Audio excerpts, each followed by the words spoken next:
Hey guys, welcome, Ronwell and JVL. I see you guys in the chat. We are now on the final chapter of the Tao of Systems Thinking by Michael McCurley. And after this chapter, it's pretty much just the translation of the Tao Te Ching. And I also have like a separate copy of that also right here, if you guys are interested. Tao Te Ching by Lao Tzu. I'm not sure if I pronounced it correctly. I apologize if I mispronounced it.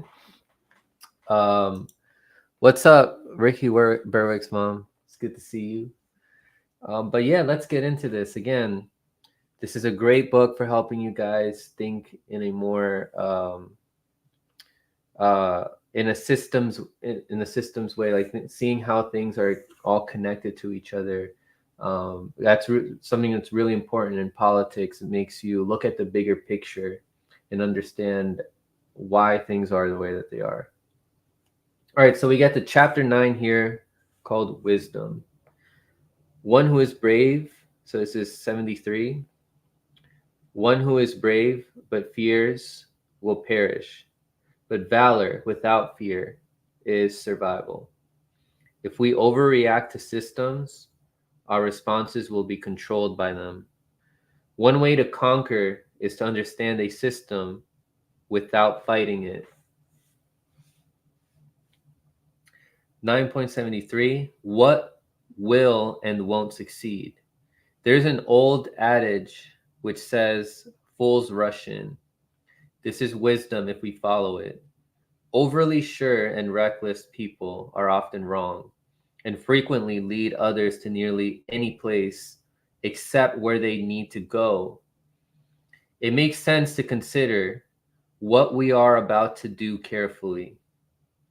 As a species, we tend to be overconfident at the beginning of any endeavor and conveniently forget how painful or difficult it was to accomplish when we finish. Perhaps that's just as well. Otherwise, there are many things we would never attempt to do in the first place. A good number of them, however, should never have been attempted. There's a difference between being reckless and being fearless. One comes out of courage, the other from carelessness. Those who are careless quickly face failure, but individuals who are brave, flexible, and resilient may succeed. Those who are quick and careless often only want more. People who are more careful learn to be content and understand when they have enough. The best way to conquer a system is to understand it without fighting or conflict. When we overreact to systems, we're controlled by them. And then I wrote a note here. Oh, I wrote a note about violent revolution is counterproductive. We must understand ourselves and the system that we live in. All right. So that includes like understanding how there's surveillance out there now, right? A revolution like how they used to work back in um, like 1900s and the 1800s and before then, it was easier to do back then without being caught, right? When people were trying to organize efficiently. Nowadays, with surveillance, revolutions would be shut down before they even start. I'm talking about the violent kind of revolution. All right, so that's why I advocate for a spiritual revolution. People who become more aware of themselves as individuals and then help other people around them, close to them, be more aware of themselves and to also be more aware of what's going on in the world. That way, we have a better understanding of how we can solve all the problems in our world, rather than to jump into something without fully understanding it. Right, because a lot of people who do advocate for like violent revolution are advocating for something without really understanding how powerful the deep state is right now, um, and how much control they have over our technology and all that. What else did I write here? Yeah, in order to understand what is happening presently, we need to read articles that expose the system, that expose the deep state, and understand how we got here. So we also need to read history. We need to read philosophy. In order to understand ourselves better, we need to read books on psychology, and on spirituality. When we find what balances a system, so this is continuing on with the passage, we discover what makes it work. By understanding what makes a system work, we can learn to work with the system rather than against it and make things better or succeed in what we want. 74. There are systems laws that no one can violate without consequences. Whether people are aware of them or not, these laws are impartial, even for the practitioner of system dynamics. 9.74, final destination. To put it simply, death is the final destination for everything. When energy is depleted, movement stops, heat has dissipated, and life is extinguished. Before that last stop, what do we really have to lose? No one, not even the richest person in the world, has gone beyond the final divide and ever returned. So you can't take it. You can't take it with you. And whatever you have accumulated during your lifetime stays, no matter how little or much. Hopefully, you will have contributed something that becomes a part of this world and who we are. So, is there anything we can leave behind? Of course. Some leave contributions to wisdom, others help to better society. Collectors have created art centers and museums, and a few have built institutions of philanthropy. The value of how we participate has nothing to do with how rich or famous people become, but it does depend upon how we've been motivated. What is valuable in the end is what we've shared with others. We should realize that Gaia has shared gifts from her resources for all of us to use during our lifetimes. But to keep explosive human development in check, natural lifetimes of people are generally limited to less than 100 years. Generally, consciousness is limited to individual rather than a more united consciousness, and individual selfishness and competitive behaviors tend to slow human growth. There may be a purpose to these feedbacks for the rest of the world. Even death is a contributing feedback that maintains a certain degree of stability that might otherwise be destroyed if growth or development of our species were too fast or explosively uncontrollable. Recent history also points to behaviors among our nations and societies that indicate we're maturing as a species. During the 1970s, there were fears that the world's human population would grow out of control. Birth rates, which were significantly higher than death rates, rapidly increased our global population.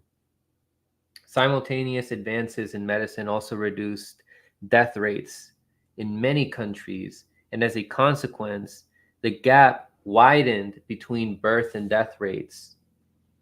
There were fears that our populations might overshoot, outstrip food and other resources, and then collapse. As we reach the crest of the wave in the 21st century, we are beginning to see populations in some countries are no longer increasing. This isn't because death rates in most countries have risen. Instead, birth rates almost everywhere are falling. Women are pursuing professional careers and having children later in life. Couples who get married are having fewer children. So birth rates worldwide are slowly dropping. Awareness and actions for humanity are changing. What does this mean for the population of humanity as a whole? Global population may eventually stabilize. This doesn't mean our overall population will stay the same, but it may reach a certain level and then vary somewhat over time. When the birth rate is roughly equal to the death rate, The number of people who die is almost the same as the number of those who are born. This may contrast sharply with expectations that population growth would outstrip resources limits, though that may still happen as some resources become scarce, such as water, which may still have great impacts on populations in different regions. Although there were moments in the last century when our entire species was perched on the brink of extinction, it's notable that even leaders with more limited visions at the time made choices for life instead of annihilation. Learning to make the right choices demonstrates the resilience and flexibility we need to survive and thrive. This is more important than material prosperity. We've always had what we potentially need anyway. We should keep in mind that we haven't always made the right choices, however, before we blindly follow novel solutions which may lead us further from where we really want to go. There are indications that we're learning, though our rate of progress as a species has been slow and sometimes painful. Our efforts are divergent because some of us move in opposite directions, which has led us to setbacks or magnificent failures. Even these, however, are part of an overall learning process. An experiment that went wrong. At the end of the 19th century, a new social science called eugenics called people's attention from around the world. The idea of perfecting humanity was being seriously considered as Charles Darwin introduced the origin of the species. And his half-cousin, Francis Galton, wrote Hereditary Genius. Ironically, quite the opposite was about to happen.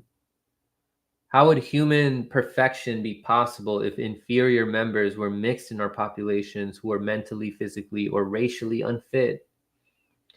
The idea of eugenics proposed that undesirable population traits could be gradually eliminated over time, so a superior species would genetically emerge.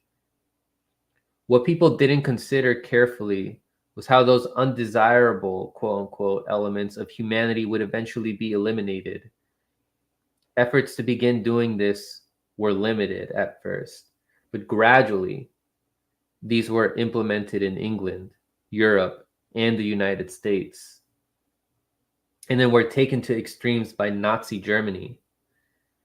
This finally culminated with forced sterilizations, executions, and genocide for all people who were considered to be undesirable or unfit. It was not until millions were killed that people came to realize that far from being humane or scientific, eugenics was a pseudoscience that lacked a genuine basis and had the opposite effect of what people had hoped or expected. Eugenics became an experiment that went terribly wrong. Although nearly everyone now realizes this, many people, including Nobel laureates, were convinced in the early 20th century that we were on the brink of perfection rather than the nightmare of a human holocaust. Now we get to 75. When a system taxes its people excessively, they may die of hunger. Why are people so difficult to govern? Because those above them only look after their own interests. People in that society have better things to do and instinctively know that life like that isn't worth living. 9.75, how governments fail. People know intuitively when a government is not for real. After the hype of an inauguration ceremony, are leaders serious about making a better government, or will they just govern for their own benefit? Do these leaders govern using objective principles, or do they govern out of subjective interests? For anyone, personal temptation is high and is easily justified for those who govern within any group or party. Why is it that legislators reward themselves before others, even in poor countries, and essentially ignore the people who elect or support them? Governments don't give back any more than we give them in the first place, but they often take more than we give. And if we're honest with ourselves, don't believe in magic, and understand entropy and basic laws of thermodynamics, sorry, there are no perpetual motion machines, we can only expect somewhat less from government than we started with, unless we find better ways to renew or revitalize the energy and human resources we work with. Interactions between opposing government parties may also escalate through conflict. Fortunately, for governments which maintain the status quo within national systems, a majority of people have relatively short attention spans and don't have the patience to focus on government activities for years at a time. So most people who become dissatisfied generally focus from one election cycle to the next and don't analyze very deeply that not one of a long succession of governments ever fulfills the true expectations of their campaign promises in the long run. Otherwise, most of our problems would have been largely solved by now. The only explanation for this is that none of our governments have fulfilled their ultimate purpose in ways that all people really need. And this is how governments fail. Originally, the heading for this commentary section was intended to be Why Governments Fail, but it quickly became evident that overwhelming commentaries about why governments and institutions fail would require an entire encyclopedia. However, to summarize briefly, governments fail when they create expectations for change among adherents to gain popularity, but these quickly escalate beyond reason. And the promise for change never materializes in the long run. Even when certain important steps are initiated, for some reason, nothing lasting is ever implemented, except for a few better known practices borrowed perhaps from another society someplace else. When real revolutionary change begins, they are blocked, distorted, overturned, or thwarted with unfortunate consequences. This has happened because past revolutionary wars haven't had much more success than wars of conquest. But this shouldn't be altogether surprising. And why not? A revolution is intended to conquer the territory of people's minds, if not actual physical territory. An effective revolution wouldn't thwart the minds of individuals by controlling their thoughts. Instead, it would result in a mutual accord among people by choice, not by obligation. For the powers that rule, that would seem dangerous, but such a revolution may be necessary to create a sustainable future for everyone. Now we get to 76. A living organism is soft and flexible. A corpse becomes hard and rigid. In systems thinking, hard and rigid are companions of death. The bigger things are, the harder they fall. For that reason, humble principles of systems can be more powerful than a mighty army. And because of that, mighty armies have fallen for simple reasons that leaders often forget. 9.76, flexibility and resilience. Two qualities that contribute to longevity of our species in spite of our mistakes are flexibility and resilience. This doesn't mean that all of us are flexible and resilient, but enough are to allow us to adapt to new situations and circumstances.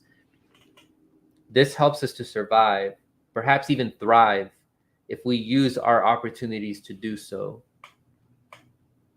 Those of us who are flexible can adapt to new circumstances, accept and correct mistakes, and adjust to new situations without great difficulties.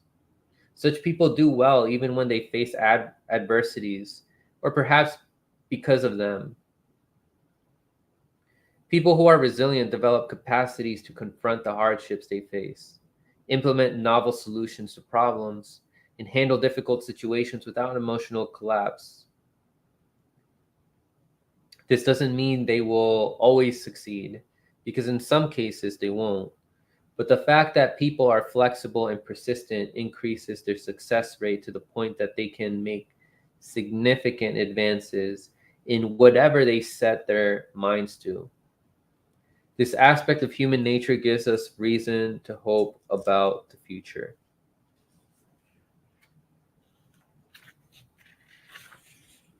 People who develop abilities to adapt to their environments can actually change them in order to meet their needs. This isn't without consequences, however, since people often concentrate on short-term interests or goals which impact major systems in the long run, often without considering later results. Anthropogenic changes, i.e., changes from human activities, have begun to impact our world on a global scale, modifying our atmosphere, hydrosphere, climates, and biosphere. We're still ignorant of what the long-term effects might be, but measurements of changes in atmospheric contents, water acidity, oxygen content in the hydrosphere, and mean global temperatures are indisputable, as well as somewhat alarming. In spite of this, some people still argue whether or not humans are actually responsible for the impacts of those changes. What they cannot deny are the consequences of those changes. Regardless of who or what is responsible for changing global systems, people continue to adapt to a wide variety of conditions and circumstances, and are likely to do so in the future, barring cataclysmic events that would wipe out life as we know it. 77. There's a universal law that can be compared to the stretching of a bow. What's longer will be shortened. What's shorter will be lengthened. Wise ones use systems thinking place the talents of their minds into service for humanity. Oh, wise ones who use systems thinking place the talents of their minds into service for humanity. 9.77, a question of balance. The world is filled with self-balancing systems.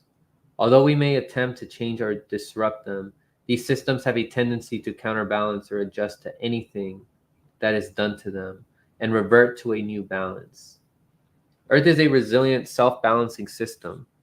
In spite of the fact that we have exploited resources and produced significant impacts on the world, on this world's atmosphere, oceans, and ecosystems, global dynamics have adjusted to those impacts, and in those cases have reestablished equilibrium. There are limits to modifications we can make without serious consequences for all life forms, including ourselves.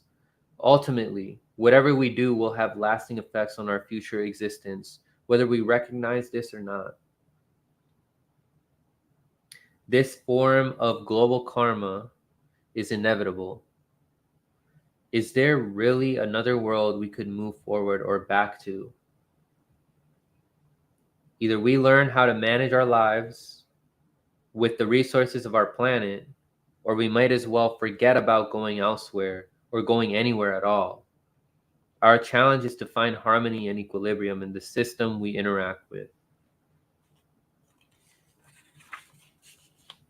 Otherwise, we face the consequences of our own behaviors if we upset the global dynamics of our planet. 78. Nothing in the world flows more freely than water, and there's nothing like water to erode what is powerful and strong. Though this is something people may know, it's a principle that many fail to practice. 9.78, on the nature of water and human behavior. The nature of water is surprising and fickle.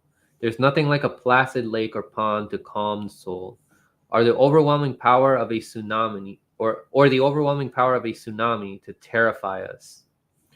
Water has qualities and exhibits contradictory behaviors not unlike our own. In terms of contradictory actions, people are capable of immense love and altruistic behaviors, and they are also capable of unspeakable hatred, violence, and cruelty, along with other horrific human behaviors. Is it any wonder we become confused sometimes when we try to deal with our own social problems? We can observe changing states of water everywhere, solid as ice, liquid in living organisms, lakes, rivers, and oceans, and gaseous in our atmosphere or combustive conditions.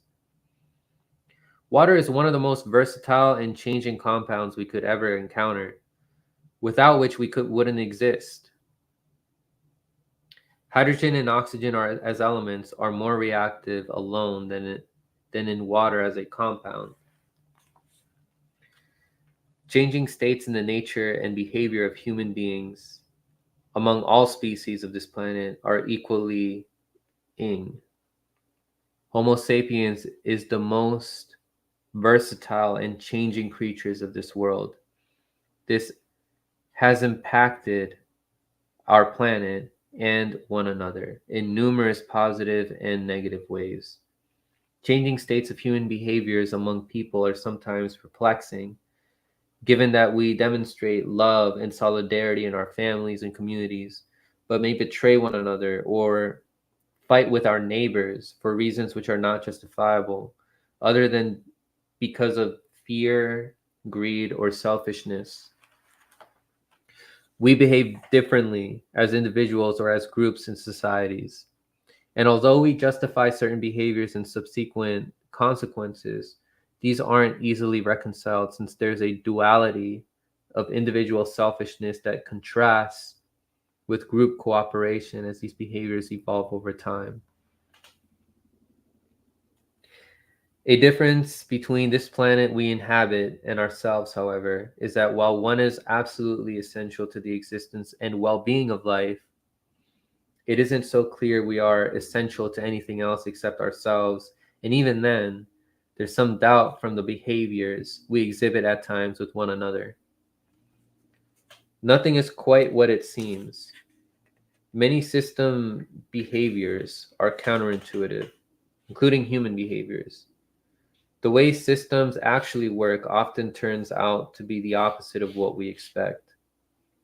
Housing programs produce higher concentrations of populations with more unemployment, but so would slums.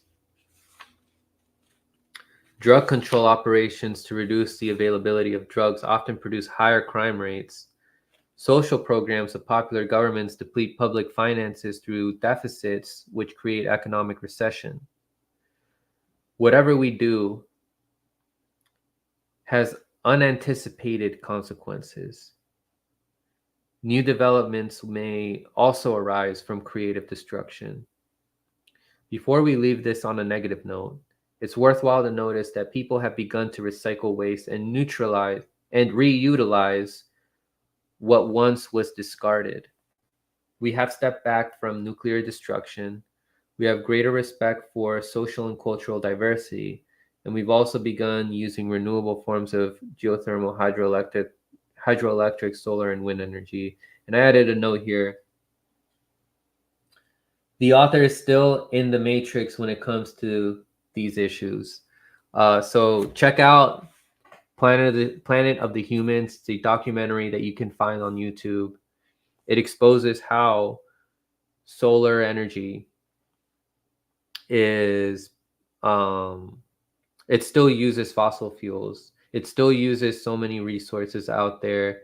And as long as we have these the current people in charge of these corporations, as long as we have these people in charge of BlackRock and the Vanguard Group, then over exploiting these resources is not going to go away. And they can do that with solar and wind energy.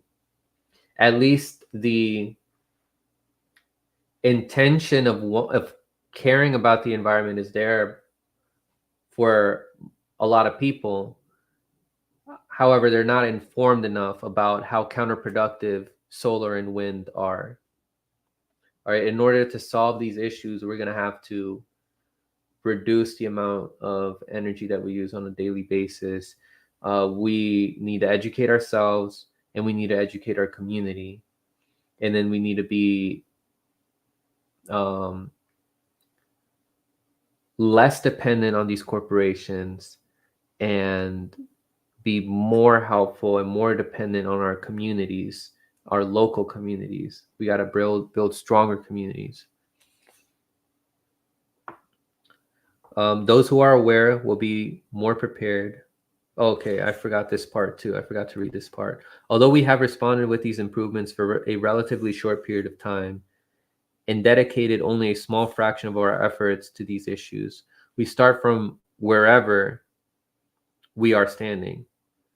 Those who are aware will be more prepared to face the unexpected. People who admit their mistakes and learn from them have already started to resolve the problems we may encounter now and in the future. Experimenting goes beyond the laboratory to a much greater venue that encompasses humanity as a whole. We're discovering what works for the future of our species. I'll add another note about how in the documentary Planet of the Humans, the the the video is pretty much trying to say that the solution is to cut down on our population, but that is not the solution. The people who are forcing us to use cars and all these other tools, the people who are making a profit off of all these resources are still going to be there. It's not about the population. It's about who's in charge right now on controlling global politics and controlling the resources that are available on this earth. Because they're over exploiting these resources to make a profit. Right. So we need to do something about that, about not using these resources for money, and being more mindful about nature. Right. So we're going to have to make a lot of changes. And I think it's going to take a long time until we all realize that this is what the best solution is. Because right now people are attached to these fake solutions, and the people who control, those same people control the media and lead people to these fake solutions, like thinking that the Sunrise Movement and 350.org are genuine about the environment, when they're actually not. They're advocating for things that are still destructive to the environment. Solar panels, wind energy are still destructive for the environment. They have a very short lifetime. They still require fossil fuels, and it still requires taking rare earth minerals and metals and all these other resources from other countries. Now we get to 79. Curing a wound leaves a scar. Though a dynamicist may expose the worst part of systems analysis, he can do this without arguing or placing extra burdens on everyone else. 9.79. The paradoxical path to improvement. A path to improvement starts by admitting we have something to improve. So it follows that improvement implies change, for without that we cannot initiate anything. And to change, we need direction, energy, and commitment. What's implied by something we can change or improve? It's often discovered from finding the root cause for problems or mistakes, often those we are making ourselves. But it's tough to be decisive when we first must admit we're wrong to ourselves, because without that, we cannot make the corrections we need for improvement. This is where ego comes into play. Since people don't enjoy admitting mistakes or their roles in making them, but they do blame other people since it's easier to see errors which others make. Why should we admit our own errors? Because otherwise, we're condemned to repeat them. Repeating the same errors is worse than making a mistake once and correcting it. At least the second option gives us an opportunity for improvement. This demonstrates that following a path for improvement won't be possible unless we're reflective about our own behaviors and willing to change, admit our own errors, and take necessary steps to resolve them. When you think about it, what is there to be proud about when you make mistakes? So it's better to be humble and correct errors than to be proud of making them. And yet many people do exactly that. What's strange about counterintuitive systems is that we often get better results when we do the opposite of what others want or expect us to do. For people who are impressed by results, however, problems are important. What if we could eliminate potential problems before they begin? Our quote unquote results oriented society society would have no evidence to present for improvement. So the modern world thrives on problems and problem solvers. The two go hand in hand, just as good and evil define one another by comparison. Perhaps you can see where this is going. Our societies tend to generate as many problems as they solve, so we have the endless march in material for improvements. We're constantly occupied with producing more results without actually ever achieving an end state of perfection. Thank Gaia that the overall energy system of our planet is renewable. We wouldn't know what to do if we actually solved our problems once and for all, because the problem solvers and other related professions, and there are many, would be left with nothing to do, get paid, or be recognized for.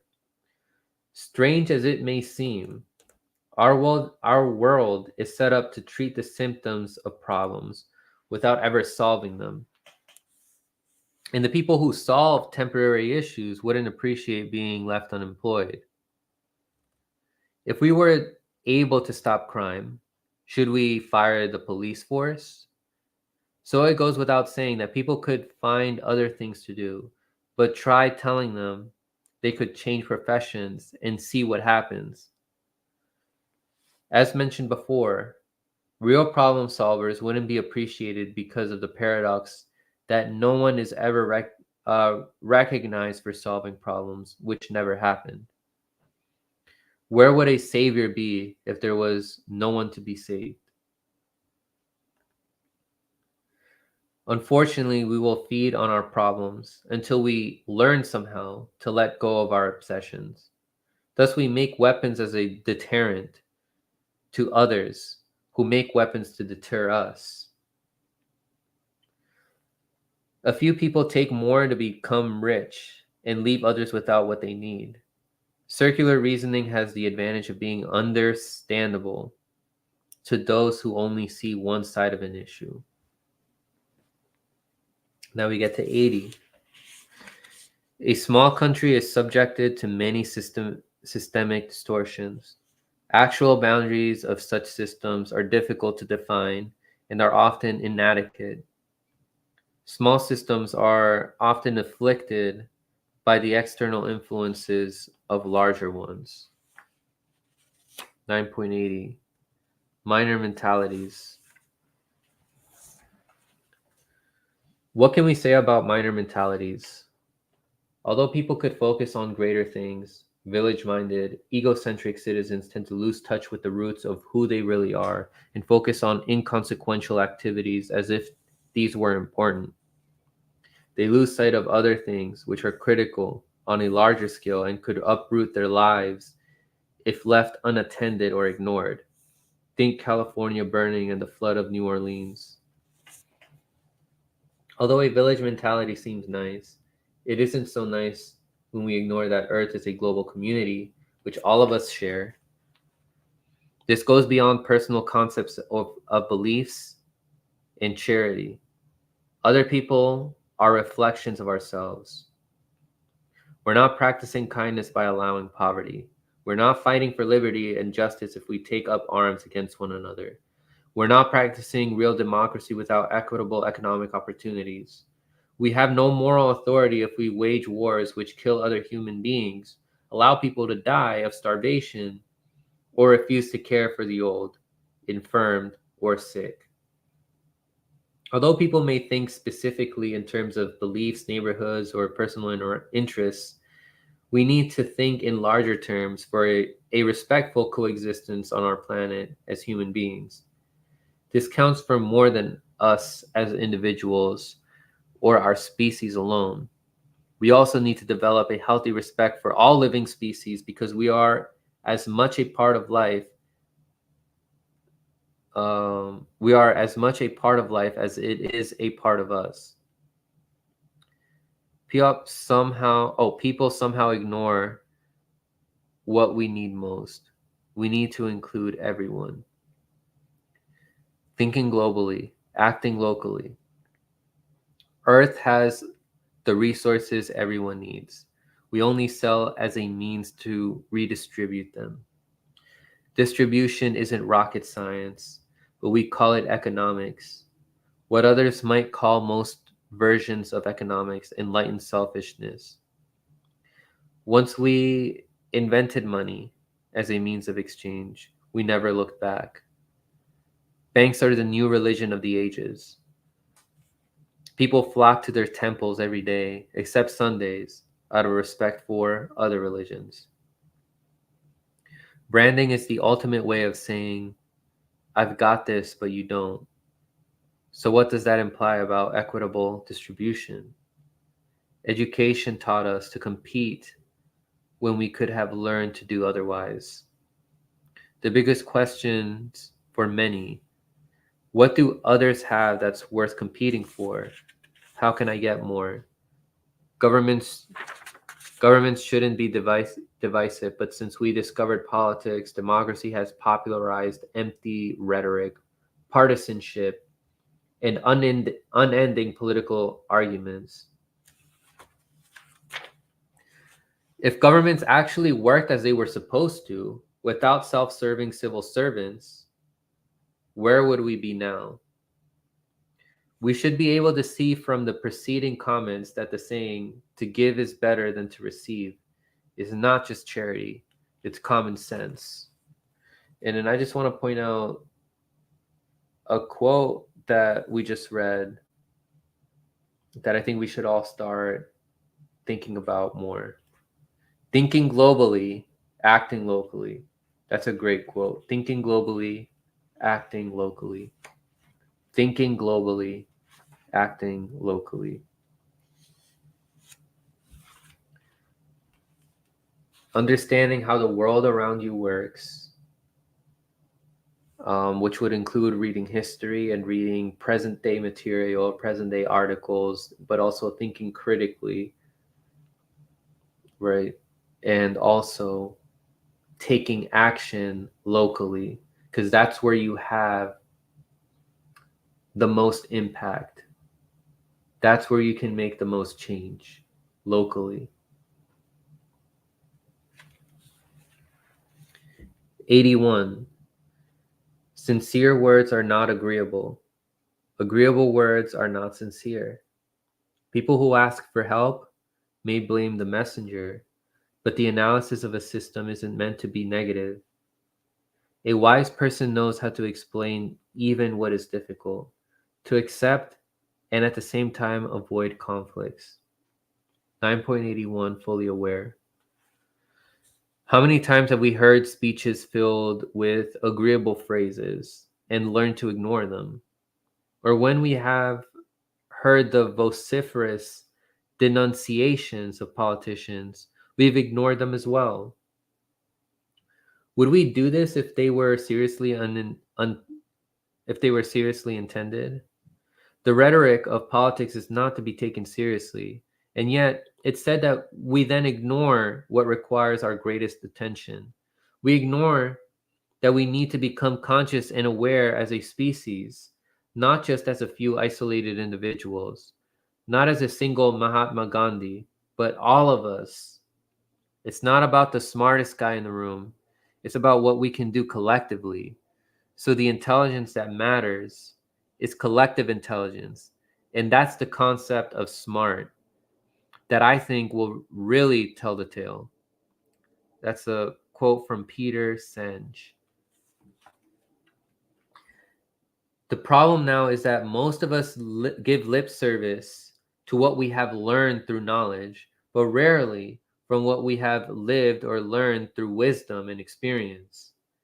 We may know something is true as individuals, but feel powerless for social change. There is power, however, in all of us. And at some point, a critical mass of human awareness could produce a trigger for change. Much like the chain reaction of a nuclear explosion, the time expanded for certain changes might be almost instantaneous. And if that revolutionary moment ever arrives, we will only wonder then why it didn't happen sooner. So that's the end of the Tao of Systems Thinking. The rest of the book is pretty much the Tao Te Ching, and I also have, as I mentioned in the beginning of this video, a separate copy for that. If you guys just want to get like the Tao Te Ching and like reread that after you read it the first time, like it's great to do so. You have a different perspective each time. But yeah, thanks guys for tuning in. That's it for the Tao of Systems Thinking. That was the final chapter. And then I'll see you guys again in the next video. I'm planning on having another watch party for another really interesting documentary I came across. And I would like to keep doing that. And then there'll likely be other book reviews as well. And then if anything else pops up, like if I see something interesting in the news and then I give another analysis of that, I can do that.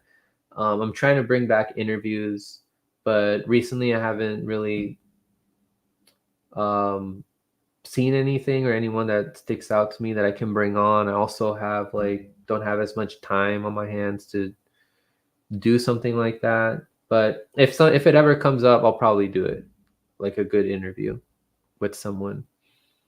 But yeah, guys, take care and stay informed.